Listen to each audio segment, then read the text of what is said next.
ஸ்ரீமத்பாகவத மகாபுராணம் மூன்றாவது ஸ்கந்தம் அத்தியாயம் 10. ஸ்ரீமத்பாகவத மகாபுராணம் third Skanda chapter 10. படைப்பின் 10 வகைகள். விதுர உவாச்ச அந்தர்ஹிதே பகவதி பிரம்மா லோக பிதாமஹ பிரஜா சசர்ஜ கதிதா தைஹிகீர்மானசீர்விபுः ये च मे भगवन् पृष्टास्त्वय्यर्था बहुवित्तमा तान् वदस्वानुपूर्व्येन चिन्तीन सर्वसंशयान्.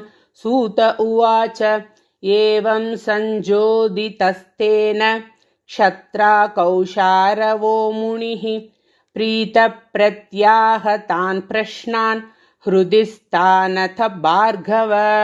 मैत्रेय उवाच विरिञ्चोऽपि तथा चक्रे दिव्यं वर्षशतं तपः आत्मन्यात्मानमावेश्य यदाह भगवानजः तद्विलोक्याब्ज सम्भूतो वायुना यदधिष्ठितः पद्ममम्बश्च तत्काल कृतवीर्येण कम्पितं तपसा ह्येधमानेन विद्यया चात्मसंस्थया विवृद्धविज्ञानबलो न्यपाद्वायुं सहाम्भसा तद्विलोक्य वियद्यापि पुष्करं यदधिष्ठितम् अनेन लोकान् प्राग्लीनान् कल्पितास्मीत्यचिन्तयत् पद्मकोशं तदाविश्य भगवत्कर्मचोदितः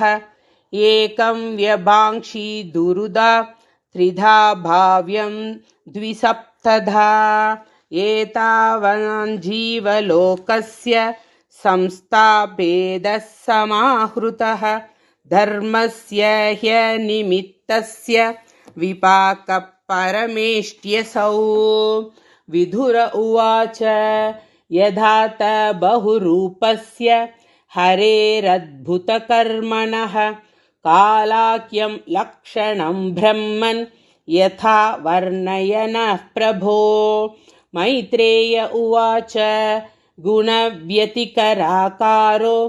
निर्विशेषो प्रतिष्ठितः पुरुषस्तदुपादानाम् आत्मानं लीलया सृजत् विश्वं वै ब्रह्म तन्मात्रं संस्थितं विष्णुमायया ईश्वरेण परिच्छिन्नं कालेनाव्यक्तमूर्तिना यथेधानीं तथाग्रे च पश्चादप्येतदीदृशं.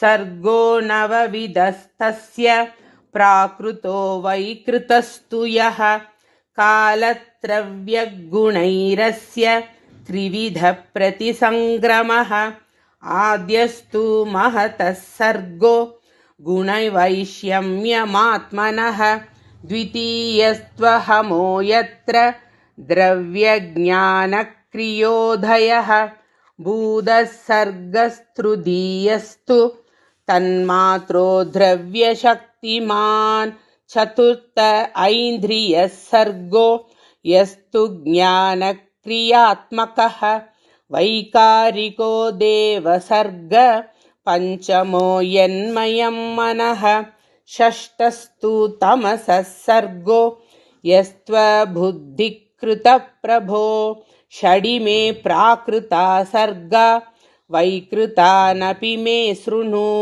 रजो भाजो भगवतो लीलेयं हरिमेधसः सप्तमो मुख्यसर्गस्तु षड्विधस्तस्तुषां च यः वनस्पत्योषधिलतात् वक्साराविरुधो द्रुमाः उत्स्रोतसस्थमप्राया अन्तःस्पर्शाविशेषिणः तिरश्चामष्टमः सर्ग सोऽष्टाविंशद्विधो मतः अविधो भूरि तमसो घ्राणज्ञाहृत्य वेधिनः गौरजो महिष कृष्ण सुकरो गवयोरुरुः द्विषपा पशवश्चेमे अवीरुष्ट्रश्च सत्तमा करोश्वोश्वकरो घौरः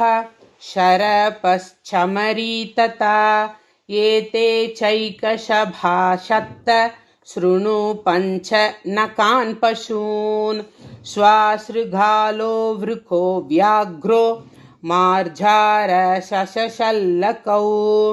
सिंह कपिर्गज कूर्मो घोधा च मकरादयः कङ्कगृध्रवडस्येन भासपल्लूकबर्हिणः हंससारसचक्राह्व काकोलूकाधयः खगाः अर्वाक्स्रोतस्तु नवमः क्षत्तरे कविदो नृणां रजोऽधिका कर्मपरा दुःखे च सुखमानिनः वैकृतास्त्रय एवैते देवसर्गश्च सत्तमा वैकारिकस्तु यः प्रोक्त कौमारस्तूभयात्मकः देवसर्गश्चाष्टविदो विबुधा पितरोऽसुराः